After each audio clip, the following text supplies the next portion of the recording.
జిల్లా కాళ్ల మండలం కాళ్ల గ్రామంలోని కేలంక ఛానల్ పంట కాలువకు మరమ్మతు పనులు ప్రారంభమయ్యాయి. పంట కాలువ పూడిపోయిన విషయాన్ని ఉండి ఎమ్మెల్యే రఘురామకృష్ణంరాజు దృష్టికి రైతులు తీసుకొచ్చారు. స్పందించిన ఎమ్మెల్యే ట్రిబులర్ స్వంత ఖర్చులతో జేసీబీ ఏర్పాటు చేశారు. దాంతో కాలువ పూడిక పనులు ప్రారంభమయ్యాయి.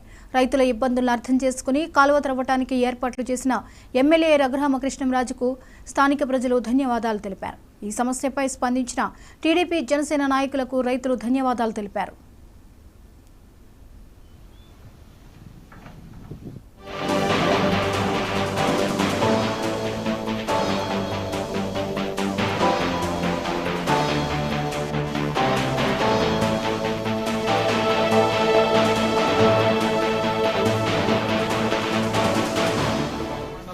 కాళ్ల గ్రామం ఉండి నియోజకవర్గం కాళ్ల మండలం కాళ్ల గ్రామంలోని కేలంక ఛానల్ పంట కాలువ అలాగే దానికి ఆనుకున్నటువంటి డ్రైన్ని మరమ్మతులు చేయించవలసిందిగా రైతులు కాళ్ల గ్రామం నుంచి కోరడం జరిగింది.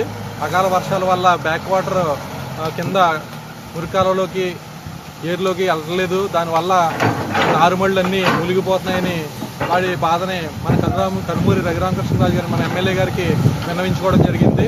ఆయన వెంటనే స్పందించి డ్రైనేజ్ డెవలప్మెంట్ ఫండ్స్ ద్వారా నిధుల్ని సమకూర్చి మన కాలువ తవ్వడానికి ఈరోజు మిషన్ ఏర్పాటు చేయడం జరిగింది. మరి కొద్ది గంటల్లో కూడా ఈ పని పూర్తవుతుంది. అలాగే మన కాళ్ల గ్రామంలో ఇంకొక ఈ బ్యాక్ వాటర్ వెళ్ళడానికి 2-3 బోధులు ఇంకా పూడికతో ఉన్నాయి. వాటిని కూడా తొలగించినట్లయితే మన సమస్య తీరుతుంది. ఆ వరకు ఇప్పుడు జరుగుతుంది. మిగిలిన పని కూడా మన గ్రామ పెద్దలు అలాగే తెలుగుదేశం జనసేన నాయకుల సహకారంతో ఆ పని కూడా పూర్తి చేయడం జరుగుతుంది. దీనికి సహకరించినటువంటి మన ఉండి నియోజకవర్గ ఎమ్మెల్యే కనుమూరి రఘురామకృష్ణరాజు గారికి అలాగే పెద్ద నరసింహం గారికి కనుమూరి అలాగే మన కనకరాజు సూరి గారికి జుత్తికి నాగరాజు ఉండి నియోజకవర్గం కాళ్ల మండలం కాళ్ల గ్రామంలోని కేలంక ఛానల్ పంట కాలువ అలాగే దానికి ఆనుకున్నటువంటి డ్రైన్ని మరమ్మతులు చేయించవలసిందిగా రైతులు కాళ్ల గ్రామం నుంచి కోరడం జరిగింది. అకాల వర్షాల వల్ల బ్యాక్ వాటర్ కింద మురికాలలోకి ఏరులోకి వెళ్ళలేదు. దానివల్ల నారుమళ్ళన్నీ మునిగిపోతున్నాయని వాడి బాధని మన కనుమూరి రఘురామకృష్ణరాజు గారు మన ఎమ్మెల్యే గారికి విన్నవించుకోవడం జరిగింది. ఆయన వెంటనే స్పందించి డ్రైనేజ్ డెవలప్మెంట్ ఫండ్స్ ద్వారా నిధుల్ని సమకూర్చి మన కాలువ తవ్వడానికి ఈరోజు మిషన్ ఏర్పాటు చేయడం జరిగింది.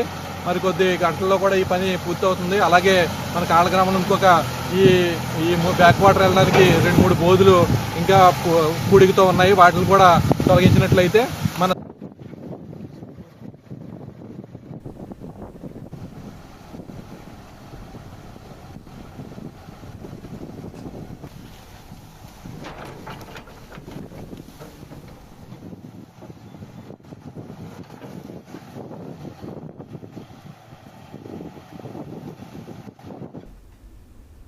శ్రీకాకుళం జిల్లా ఎచ్చర్లలో